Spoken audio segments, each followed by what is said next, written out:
जय हिंद दोस्तों, alpha defence career academy के पॉडकास्ट जीके विद जौहर में मैं आपका दोस्त मोहम्मद जौहर आपके साथ हूं। आज हम बात कर रहे हैं वन लाइनर सीरीज में, कहानी को आगे बढ़ा रहे हैं हम।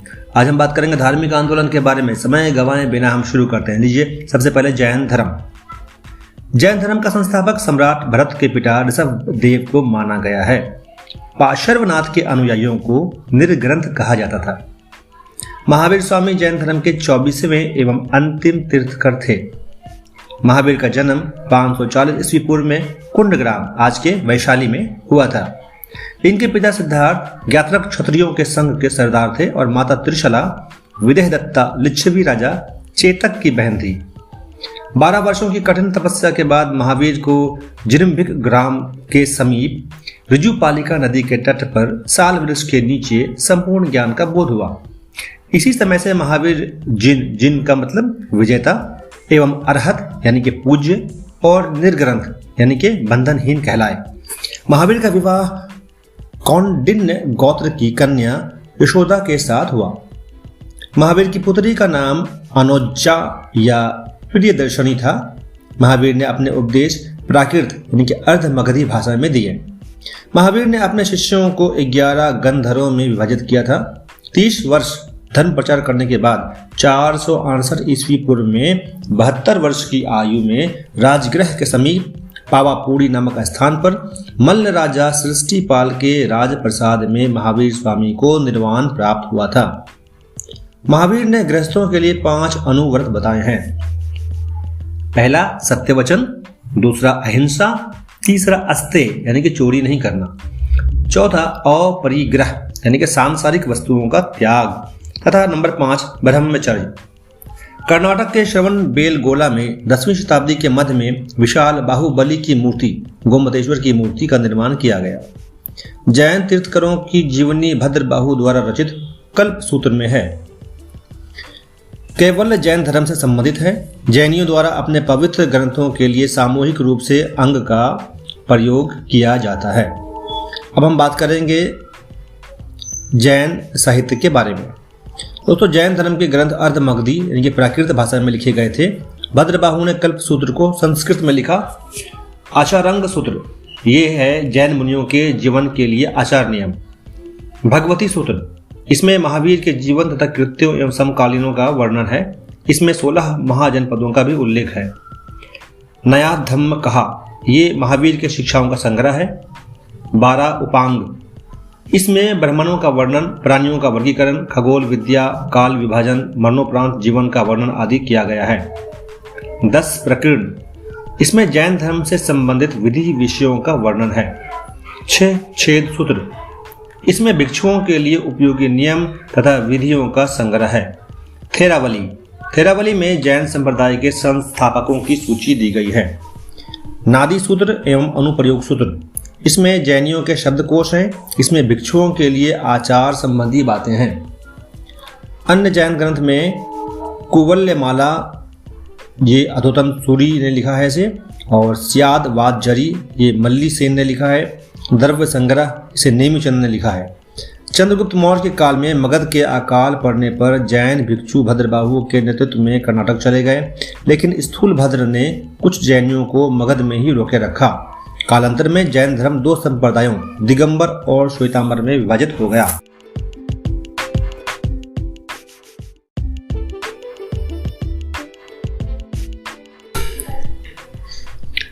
आगे बढ़ने से पहले हम जानते हैं जैन सिद्धों की 5 श्रेणियां।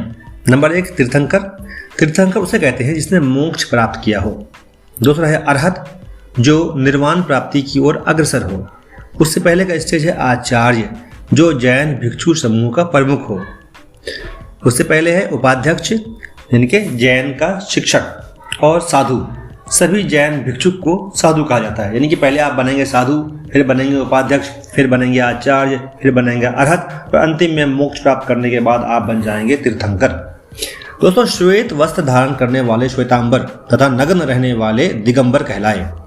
श्वेतांबर समुदाय के उप संप्रदाय हैं पुजेरा, मूर्ति पूजक, डेरा वर्षा, मंदिर मार्गी, ढूंढिया, स्थानकवासी, साधु मार्गी और थेरापंथी। दिगंबर संप्रदाय के उप संप्रदाय हैं बसीपंथी, तेरापंथी, तीसपंथी, गुमानपंथी। पूर्व जन्म के कर्म फल को समाप्त करने एवं वर्तमान जन्म के कर्म फल से बचने हेतु महावीर ने त्रिरत्न का सिद्धांत दिया। जैन धर्म के त्रिरत्न हैं सम्यक ज्ञान, सम्यक दर्शन और सम्यक चरित्र। सम्यक ज्ञान कहते हैं जैन धर्म के सिद्धांतों का ज्ञान ही सम्यक ज्ञान है।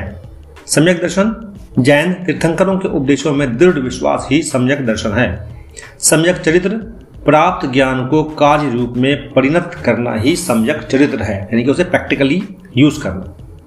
दोस्तों, प्रमुख जैन तीर्थ स्थल के बारे में हम बात करेंगे। अयोध्या, यहाँ पर 5 तीर्थंकरों का जन्म हुआ। प्रथम तीर्थंकर ऋषभदेव का जन्म यहीं हुआ था। माउंट आबू स्थित दिलवारा मंदिर जैन समुदाय का पवित्र तीर्थ स्थल है। अच्छा, हम आगे बढ़ रहे हैं, थोड़ा मैं भटक गया था। अयोध्या जो है हमारा प्रमुख जैन तीर्थ स्थल है।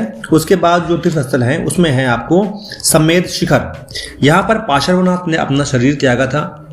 पावापुरी, यहाँ महावीर स्वामी ने निर्वाण प्राप्त किया था।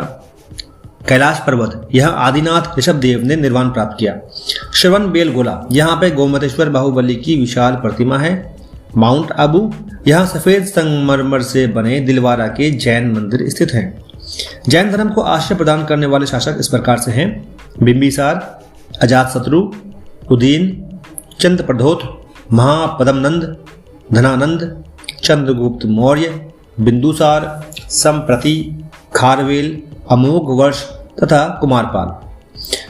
अब हम जानेंगे तीर्थंकर एवं उनके प्रतीक के बारे में। जो पहले तीर्थंकर हैं ऋषभदेव, उनका प्रतीक है बैल। अजीतनाथ उनके बाद हैं, उनका है हाथी। संभवनाथ का घोड़ा, अभिनंदन नाथ का बंदर, सुमित नाथ का चकवा, पदम प्रभ इनका जो प्रतीक है वह है लाल कमल। सुपार्श्वनाथ स्वास्तिक, चंद्रप्रभ का चंद्र, पुष्पदंत का मगर और शीतलनाथ का कल्पवृक्ष, श्रेयासनाथ का गेंडा। 12वें हैं वासुपूज्य, उनका है भैंसा। विमलनाथ का शुकर, अनंतनाथ का सेही, धर्मनाथ का वज्रदंड और 16वें है तीर्थंकर शांतिनाथ, उनका है सिंगदार हिरण। इसके बाद है कुंथुनाथ, इनका बकरा। अरहनाथ का मत्स्य, मल्लीनाथ का कलश, मुनि सुवर्थनाथ का कच्छप। 21वें हैं नेमिनाथ, इनका नीलकमल। 22वें है अरिष्ट नेमी, कृष्ण के संबंधी, इनका है शंख। 23वें हैं पार्श्वनाथ, रिजदार सर्प। और 24वें तीर्थंकर जो है महावीर स्वामी हैं, इनका जो चिन्ह है वो है सिंह। अब हम बात करेंगे बौद्ध धर्म के बारे में। दोस्तों, बौद्ध धर्म के प्रवर्तक गौतम बुद्ध का जन्म 563 ईस्वी पूर्व में कपिलवस्तु के समीप लुम्बिनी वन में हुआ था। उनके पिता शुद्धोधन कपिलवस्तु के शाक्य गण के प्रधान थे और माता माया देवी कोलिय गणराज की कन्या थी। गौतम बुद्ध के बचपन का नाम सिद्धार्थ था। उनकी माता की मृत्यु उनके जन्म के 7वें दिन ही हो गई थी। इनका लालन पालन इनकी सौतेली माँ प्रजापति गौतमी ने किया था। दोस्तों, भगवान बुद्ध से संबंधित कुछ तथ्य इस प्रकार से हैं। महामाया गौतम बुद्ध की माँ का नाम है। राहुल गौतम बुद्ध के पुत्र का नाम है। चन्ना ये बुद्ध के सारथी का नाम है। चुंद सुनार जिसका दिया मांस खाने से बुद्ध की मृत्यु हो गई। कंथक ये बुद्ध का प्रिय घोड़ा है। सुजाता कृषक बाला जिसकी दी गई खीर बुद्ध ने खाई थी, सुजाता। बुद्ध की मौसी प्रथम बौद्ध भिक्षुणी, उनका नाम प्रजापति गौतमी है। जिनसे बुद्ध ने योग एवं उपनिषद की शिक्षा ली वह है अलार कलाम। जिसे बुद्ध ने अपना अंतिम उपदेश दिया था वह है शुभदत्त। बुद्ध का चचेरा भाई देवदत्त, वह पीपल वृक्ष जिसके नीचे बुद्ध को ज्ञान प्राप्त हुआ। अश्वत्थ महापरिनिर्वाण का प्रतीक। स्तूप, यहाँ बुद्ध का अंतिम वर्ष का काल बीता था, वह है वैशाली। जिसके नीचे बुद्ध की मृत्यु हुई वह है साल वृक्ष। बुद्ध के पिता एवं शाक्य कुल के मुखिया का नाम है शुद्धोधन और बुद्ध की पत्नी है यशोधरा। दोस्तों, गौतम बुद्ध का विवाह 16 वर्ष की आयु में यशोधरा के साथ हुआ और बुद्ध को सारथी चन्ना के साथ रथ पर सैर करते हुए 4 घटनाओं ने संन्यास की ओर प्रवृत्त किया। नंबर 1 बुढ़ापा, दूसरा रोग, तीसरा मृत्यु और 4 है एक सन्यासी। बुद्ध के जीवन के 4 स्थल हैं। लुम्बिनी जहाँ उनका जन्म हुआ। ज्ञान प्राप्ति जो है बोध गया में हुई। प्रथम धर्मोपदेश सारनाथ में हुआ और उनका मृत्यु कुशीनारा में हुआ। सांसारिक दुखों से व्यथित होकर सिद्धार्थ ने 29 वर्ष की अवस्था में गृह त्याग किया, जिससे बौद्ध ग्रंथों में महाभिनिष्क्रमण कहा गया है। महाभिनिष्क्रमण। इसके अलावा दोस्तों गौतम बुद्ध के जीवन की घटनाओं में गृह त्याग की घटना है, जिसे महाभिनिष्क्रमण कहते हैं। ज्ञान प्राप्त होने की घटना को संबोधि कहते हैं और निर्वाण को बोलते हैं महापरिनिर्वाण। गृह त्याग करने के बाद सिद्धार्थ यानी कि बुद्ध ने वैशाली के अलार कलाम से सांख्य दर्शन की दीक्षा ग्रहण की। पूर्व वेला में सिद्धार्थ को कौंडिन्य, वप, भाध्य, महाआज एवं असराजी नामक 5 साधक मिले। बिना अन्न जल ग्रहण के 6 वर्ष की कठिन तपस्या के बाद 35 वर्ष की आयु में वैशाख की पूर्णिमा की रात निरंजना फल्गु नदी के किनारे पीपल वृक्ष के नीचे सिद्धार्थ को ज्ञान प्राप्त हुआ। ज्ञान प्राप्ति के बाद सिद्धार्थ बुद्ध के नाम से जाने गए तथा वह स्थान बोध गया कहलाया। बुद्ध के जीवन से जुड़े प्रतीक। बुद्ध के गर्भ में आने का प्रतीक हाथी है, जन्म का प्रतीक कमल है, यौवन का प्रतीक सांड है, गृह त्याग का प्रतीक घोड़ा है, ज्ञान का प्रतीक पीपल, समृद्धि का प्रतीक शेर और निर्वाण का प्रतीक पद चिन्ह और मृत्यु का प्रतीक स्तूप। बुद्ध ने अपना प्रथम उपदेश सारनाथ श्रीपट्टनम में दिया, जिसे बौद्ध ग्रंथों में धर्म चक्र परिवर्तन कहा गया है। बुद्ध ने अपने उपदेश जनसाधारण की भाषा पाली में दिए। बुद्ध ने आनंद के अनुरोध पर संघ में पहली बार वैशाली में महिलाओं को प्रवेश दिया। संघ में प्रवेश पाने वाली पहली महिला प्रजापति गौतमी थी। कहा जाता है कि बुद्ध की मृत्यु 483 ईस्वी पूर्व 80 वर्ष की आयु में कुशीनारा देवरिया उत्तर प्रदेश में शिष्य चुंद द्वारा सुकर मांस खिलाए जाने के बाद हो गई। मल्लों ने अत्यंत सम्मानपूर्वक बुद्ध का अंत्येष्टि संस्कार किया। मृत्यु के बाद बुद्ध के शरीर के अवशेषों को 8 भागों में बांटकर उन पर 8 स्तूपों का निर्माण कराया गया। दोस्तों ये जो आपको पॉडकास्ट सुनाया जा रहा है, ये अल्फा डिफेंस करियर एकेडमी की तरफ से सुनाया जा रहा है, ताकि आप सबसे आगे रहें, पढ़ते रहें, सबसे आगे बढ़ते रहें। तो हम बात करेंगे बौद्ध की महासभाओं के बारे में। दोस्तों प्रथम महासभा जो है 483 ईस्वी पूर्व 483 ईस्वी पूर्व में राजगृह में हुई थी। उसके अध्यक्ष थे महाकश्यप। शासनकाल था अजातशत्रु का और वहां पे सुत्त पिटक तथा विनय पिटक का संग्रहण किया गया। द्वितीय जो बौद्ध की महासभाएं हुई हैं वो हैं 383 ईस्वी पूर्व में वैशाली में। इनमें जो अध्यक्ष थे वो थे सर्वकामी। शासनकाल था कालाशोक का और यहाँ पे बौद्ध संघ अस्थावीर तथा महासंघिक में बट गया। बौद्ध संघ अस्थावीर तथा महासंघिक में बटा। तीसरा 251 ईस्वी पूर्व में हुआ पाटलिपुत्र में और यहाँ अध्यक्ष थे मोगलीपुत्र तिरस और तब शासनकाल था अशोक का। इसमें अभिधम्म पिटक को संकलित कर कथावथु को जोड़ा गया। चतुर्थ हुआ है प्रथम ईस्वी में कुंडलवन कश्मीर में। वसुमित्र अध्यक्ष थे और अश्वघोष उपाध्यक्ष थे। शासनकाल था कनिष्क का और इसमें जो विभाषास्त्र का संकलन तथा बौद्ध धर्म महायान तथा हीनयान में बट गया। दोस्तों बौद्ध साहित्य के 3 निम्नलिखित पिटक हैं। सुत्त पिटक बुद्ध के धार्मिक विचार और वचनों का संग्रह, विनय पिटक बौद्ध दर्शन की विवेचना और नियम, अभिधम्म पिटक बुद्ध के दार्शनिक विचार। बुद्ध ने मध्यमा प्रतिपाद का उपदेश दिया।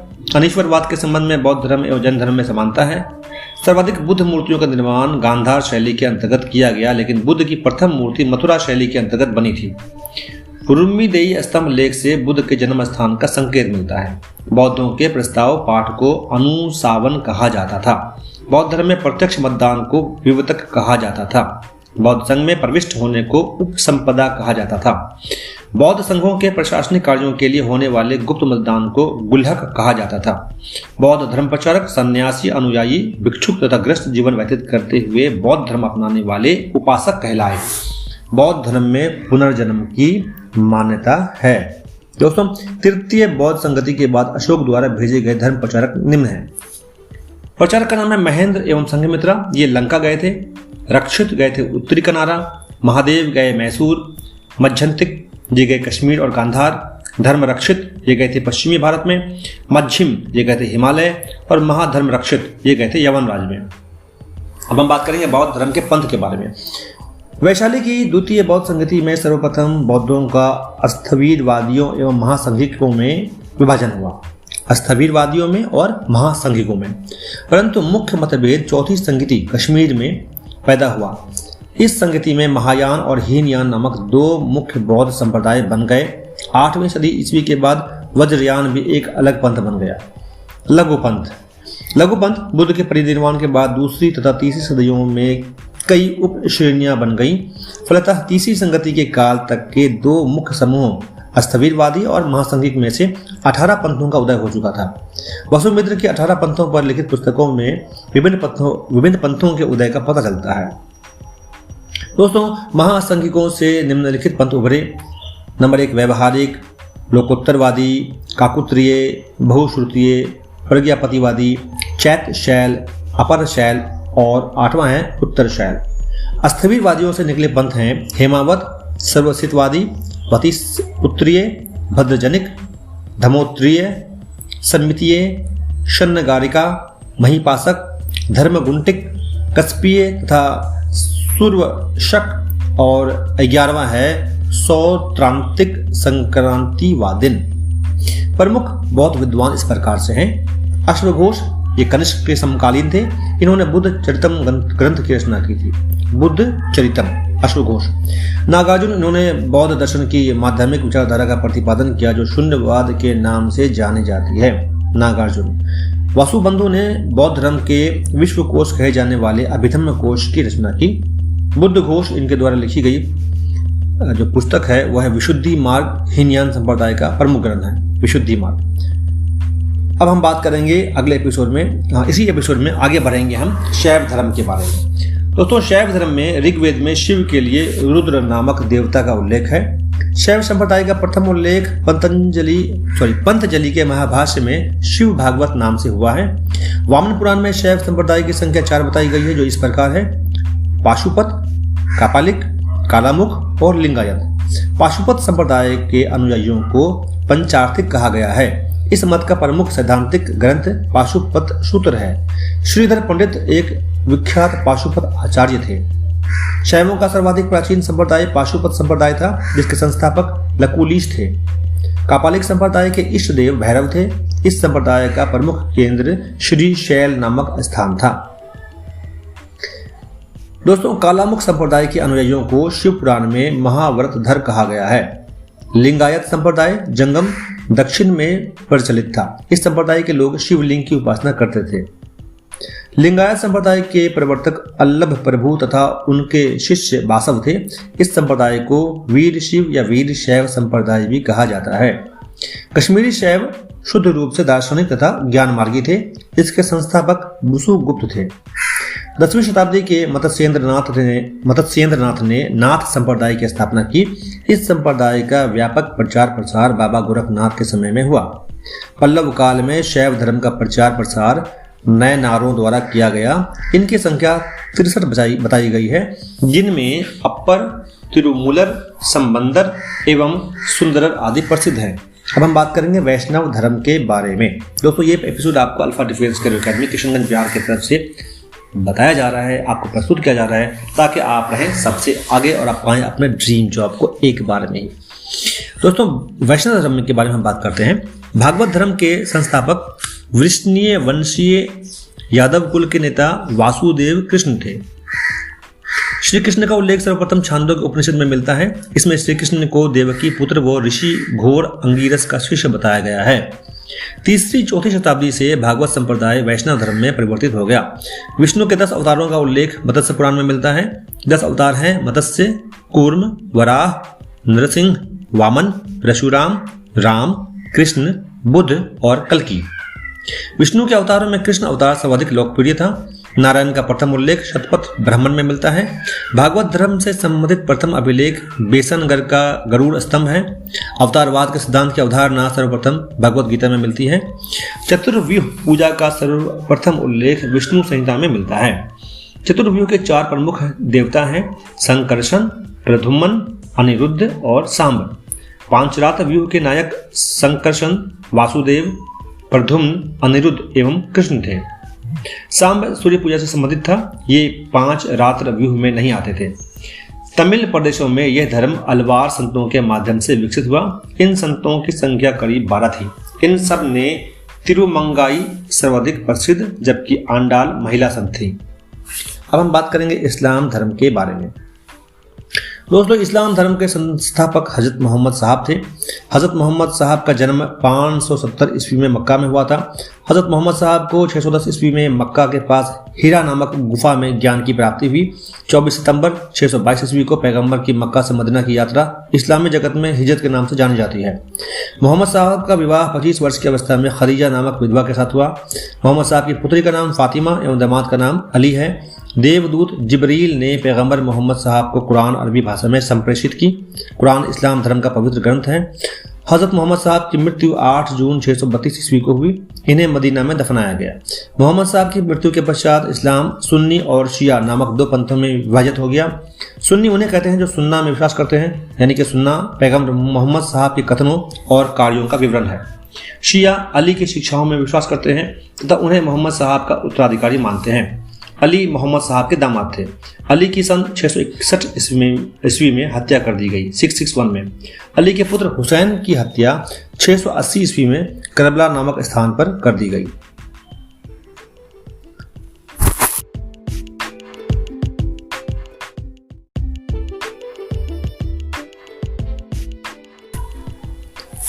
दोस्तों, अब हम बात करेंगे ईसाई धर्म के बारे में। ईसाई धर्म के संस्थापक ईसा मसीह का जन्म यरूशलेम के निकट बैथलेम नामक स्थान पर हुआ था।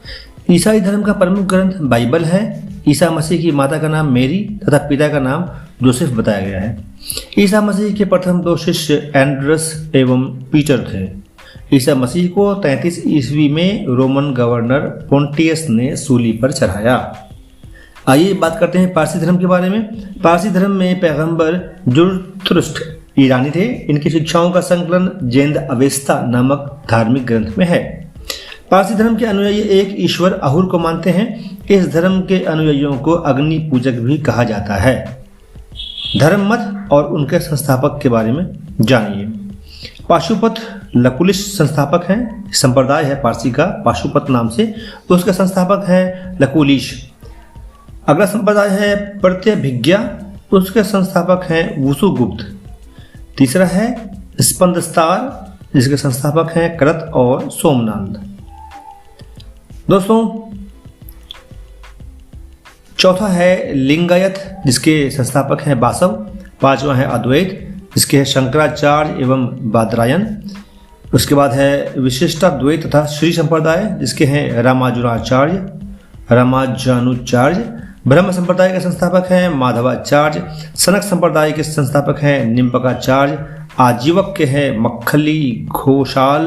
नित्यवादी के संस्थापक हैं प्रकुद कच्चायन। घोर अक्रियावादी संप्रदाय के संस्थापक हैं संजय विट्ठलीपुत्र। भौतिकवादी यादृच्छाया नाम से जो ये अपना है, उनका संस्थापक हैं पूरन कश्यप। चलिए अब हम जानते हैं महाजनपदों के उदय के बारे में। 6ठी शताब्दी ईस्वी पूर्व में भारतवर्ष 16 जनपदों में बटा हुआ था। इसकी जानकारी बौद्ध ग्रंथ अंगुत्तर निकाय एवं जैन ग्रंथ भगवती सूत्र में मिलती है। मगध, वत्स्य, कौशाल एवं अवंती सर्वाधिक शक्तिशाली जनपद थे। मगध के दूसरे नाम मगधपुर, बृहदत्तपुर, वसुमती, कुशाग्रपुर और बिंबिसार पूरी थे। महाजनपदों में अश्मक एकमात्र ऐसा जनपद था जो दक्षिण भारत में स्थित था। गंधार एवं कंबोज को क्षत्रियों को शास्त्रोक्त जीविता कहा जाता था।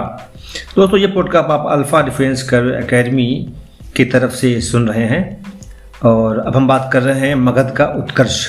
थोड़ा मैंने मगध का उत्कर्ष का कुछ पहले बता दिया। चलिए चलते हैं मगध के उत्कर्ष के बारे में। जी, मगध के प्रारंभिक राजवंश की स्थापना वसु के पुत्र और जरासंध के पिता बृहद्रथ ने की। हर्यक वंश। पहले बात करेंगे बिंबिसार के बारे में। बिंबिसार ने मगध में लगभग 545 ईस्वी पूर्व में हर्यक वंश की स्थापना की एवं राजगृह को अपनी राजधानी बनाया। जैन साहित्य में इसे श्रेणिक कहा गया है। बिंबिसार ने विजयों तथा वैवाहिक संबंधों के द्वारा वंश का विस्तार किया। प्रथम विवाह बिंबिसार का कौशल नरेश प्रसेनजीत की बहन महाकौशला से है। द्वितीय विवाह लिच्छवी गणराज्य के शासक चेतक की बहन चेलना से है। तीसरा विवाह बिंबिसार का मध्य प्रदेश की राजकुमारी क्षेमा से है। बिंबिसार ने अंग महाजनपद को मगध राज साम्राज्य में मिलाया। महात्मा बुद्ध की सेवा में बिंबिसार ने राजवैद्य जीवक को भेजा।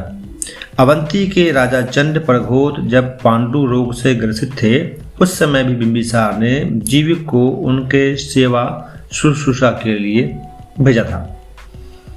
अब हम बात करेंगे अजातशत्रु के बारे में। अजातशत्रु अपने पिता बिंबिसार की हत्या कर 493 ईस्वी पूर्व में मगध का शासक बना। अब अजातशत्रु का उपनाम कुणिक था। इसे पितृहंता शासक कहा गया है। अजातशत्रु ने वैशाली के विरुद्ध महाशिलाकंटक तथा रथ मूसल नामक अस्त्रों का प्रयोग किया। अजातशत्रु का सुयोग मंत्री वर्षकार था। इसी की सहायता से अजातशत्रु को वैशाली पर विजय पाने में सफलता मिली।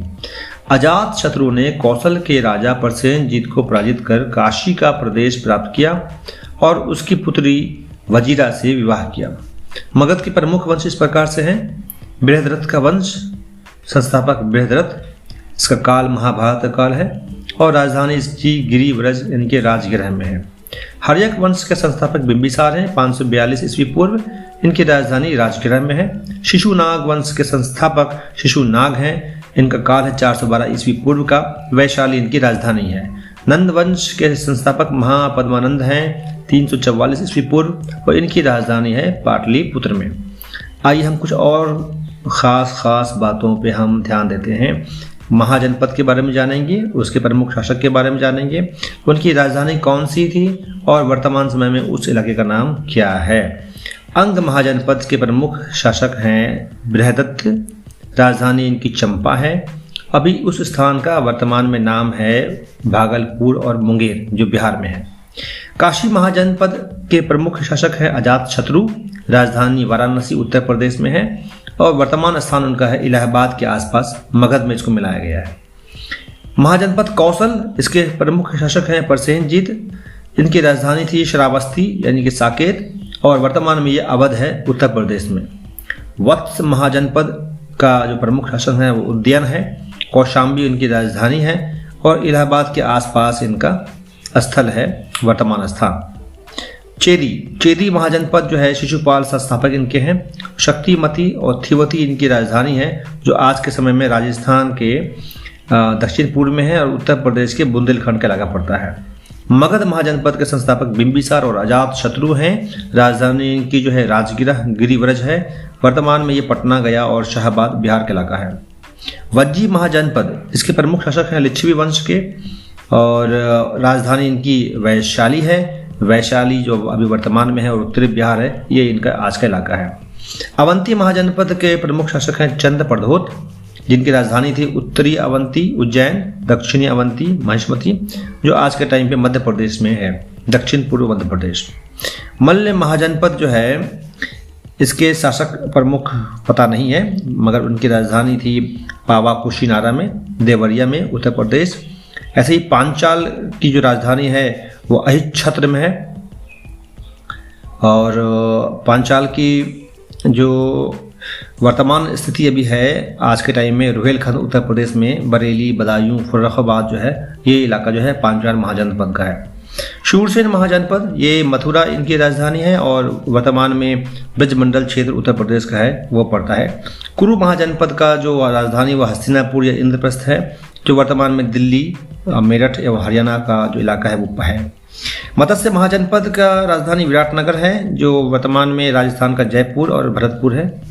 अश्मक महाजनपद, इसकी राजधानी पोटली या पोतन है, जो वर्तमान में नर्मदा गोदावरी नदी क्षेत्र में दक्षिण भारत में है। गांधार महाजनपद की राजधानी तक्षशिला है, वर्तमान में यह कश्मीर एवं उत्तर पश्चिम पाकिस्तान का जो क्षेत्र है वो है। कंबोज महाजनपद, इसकी राजधानी हाटक यानी कि राजपुर थी, जो वर्तमान में पाकिस्तान के राजौरी एवं हजारा क्षेत्र का पड़ता है। अब हम जानेंगे, थोड़ा सा आगे बढ़ेंगे, हम मगध के प्रमुख वंश के बारे में बात कर लेते हैं। विराहद्रथ का वंश जो है ये संस्थापक, ये कवर कर लिया, क्षमा कीजिए। चलिए हम थोड़ा और आगे बढ़ते हैं। अभी इस एपिसोड में कुछ थोड़ा सा और रह गया है, उसे हम कवर करते हैं। अच्छा दोस्तों, अजातशत्रु की हत्या जो है 461 ईस्वी पूर्व में उसके पुत्र उदयन ने की और स्वयं मगध का शासक बन गया। उदयन ने गर्गी संहिता और वायु पुराण के अनुसार पाटलिपुत्र नामक राजधानी की स्थापना की। बौद्ध ग्रंथों में इसे पितृहंता कहा गया है। शिशुनाग वंश, हर्यक वंश का अंतिम राजा उदयन का पुत्र नाग दशक था, जिसकी हत्या 412 ईस्वी पूर्व में उसके अमात्य शिशुनाग ने कर दी और नए वंश शिशुनाग वंश की स्थापना की। शिशुनाग का जो पीरियड है वो है 412 से लेकर 394 ईस्वी पूर्व। शिशुनाग ने अपनी राजधानी पाटलिपुत्र से बदलकर वैशाली में स्थापित की। कालाशोक का जो पीरियड है वो है 394 ईस्वी पूर्व से 366 ईस्वी पूर्व। शिशुनाग का उत्तराधिकारी कालाशोक पुनः राजधानी को पाटलिपुत्र ले गया। इसके शासनकाल में द्वितीय बौद्ध संगीति का आयोजन हुआ। नंद वंश का संस्थापक महापद्मानंद एक शूद्र शासक था। इसने एक राठ एवं एक छत्र की उपाधि धारण की थी। पुराणों में महापद्मानंद को सर्वक्षात्रांतक, क्षत्रियों का नाश करने वाला तथा परशुराम का अवतार कहा गया है। अच्छा दोस्तों, खारवेल के हाथी गुम्फा अभिलेख से महापद्मानंद की कलिंग विजय की जानकारी मिलती है। व्याकरणाचार्य पाणिनि महापद्मानंद के मित्र थे। नंदवंश का अंतिम शासक घनानंद था। यह सिकंदर का समकालीन था। घनानंद को ग्रीक लेखकों ने अग्रमीज या जैंद्रमीज कहा है। महाजनपद कालीन प्रशासन के बारे में जानकारी इस प्रकार से है। ग्राम प्रशासन की सबसे छोटी इकाई थी। ग्राम से ऊपर खटीक एवं द्रोणमुख आते थे। शौल्किक अधिकारी व्यापारियों से कर वसूलता था। इस काल में राजतंत्र मजबूत हुआ और स्वतंत्र नौकरशाही एवं अस्थायी सेना अब मुख्य विशेषता बन गई। वत्सकार, मगध, दीर्घनारायण, कौशल इस काल के मंत्री थे। वत्सकार मगध में और दीर्घनारायण कौशल में। गणामणि ग्राम का प्रशासनिक अधिकारी हुआ करता था।